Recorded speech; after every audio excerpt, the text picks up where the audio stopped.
Coucou tout le monde, alors aujourd'hui je vais faire une vidéo sur les conditions de saisine de la Cour européenne des droits de l'homme. C'est une question qui est susceptible de vous être posée lorsque vous allez passer le grand oral. Première condition, il faut que l'atteinte à l'un des droits reconnus par la Convention soit imputable à l'État membre. La plainte doit donc viser les actes des autorités publiques de l'État. Retenez surtout qu'il n'est pas possible de se prévaloir de la violation d'un droit par un particulier. Toutefois, la Cour européenne des droits de l'homme peut condamner un État lorsque la législation qu'il adopte est insuffisante pour assurer la protection des droits issus de la Convention dans les rapports entre les particuliers. Je vous invite à aller voir la décision de la Cour européenne des droits de l'homme de 2005, Siliadin contre France, je vous la mets juste ici.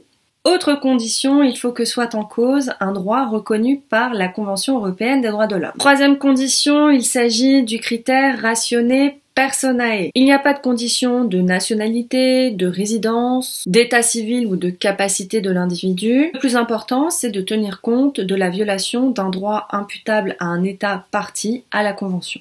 Le requérant devra bien évidemment démontrer un intérêt personnel à agir. Cette condition est appréciée de manière souple par la Cour européenne des droits de l'homme. Il n'est pas nécessaire que le requérant ait subi une violation avérée de ses droits. Quatrième condition, c'est celle de l'épuisement des voies de recours internes. Avant de saisir la Cour européenne des droits de l'homme, il faut avoir cherché à obtenir satisfaction auprès des juridictions internes. Et il faut avoir exercé toutes les procédures internes possibles. Ce n'est qu'après que l'on pourra saisir la Cour européenne des droits de l'homme. Et dernière condition, c'est le délai pour saisir la Cour européenne des droits de l'homme qui est de 6 mois après la notification de la décision nationale définitive. Faites attention, le protocole numéro 15 prévoit un abaissement de ce délai de 6 à 4 mois.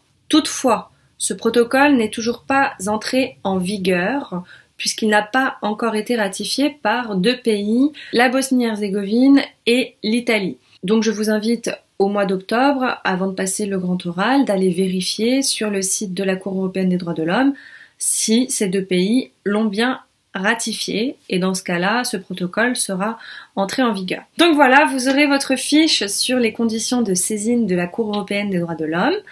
Je vous laisse vous entraîner là-dessus. Je vous invite à aller voir sur ma page Facebook ma liste de questions que l'on pourra vous poser lorsque vous passerez le grand oral, et notamment sur la thématique de la Cour européenne des droits de l'homme. Je vous dis bon courage dans vos révisions. Tenez le coup, c'est difficile, mais ça vaut le coup, et je vous dis à bientôt dans une nouvelle vidéo. Salut!